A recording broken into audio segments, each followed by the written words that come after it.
तो दोस्तों स्क्रीन पर चल रहे वीडियो को देखकर बता देगा अभी तड़कता भड़कता एक इन्फॉर्मेशन देने वाला हूँ। अगर पवन सिंह के फैन तो इस वीडियो को खूब शेयर कर और लाइक करें। बता देगा अभी प्रियांशु सिंह पवन सिंह के साथ लाइव आए थे अपने सॉन्ग को लेके। तो नमस्कार दोस्तों, आप देख रहे हैं प्रेम रचना। चैनल पर नए तो चैनल को लाइक और सब्सक्राइब करें, वीडियो खूब शेयर करें।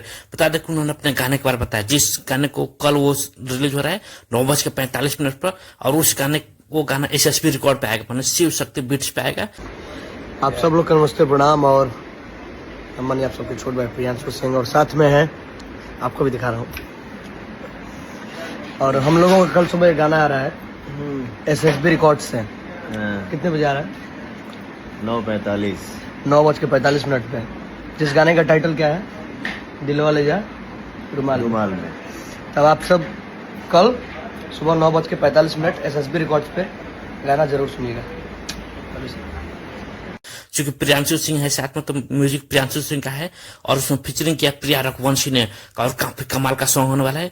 तो आप लोग कैसा लग रहा है कमेंट करो। आप पवन सिंह के फैन हैं और चाहते हैं कि वीडियो को देखना तो जल्दी जल्दी इस वीडियो को हर जगह शेयर करा, और कल 9:45 पर SSB रिकॉर्ड पे तो तैयार रहिए, क्योंकि पवन सिंह के साथ प्रियांशु सिंह का म्यूजिक और प्रिया रघुवंशी साथ में फीचरिंग की है, कमाल का सॉन्ग होने वाला है। और बता दो कि एक से एक बढ़कर उनका सॉन्ग आने वाला है, जिनकी मैंने इन्फॉर्मेशन दिया था। अगर आपने नहीं देखा चेक मेरे चैनल पर देखिए, उनका बॉलीवुड भी सॉन्ग आने वाला है। लेकिन इस सॉन्ग के लिए कौन कौन तैयार है और कहाँ से वीडियो देख रहे हैं कमेंट करके बताए। थैंक यू, धन्यवाद।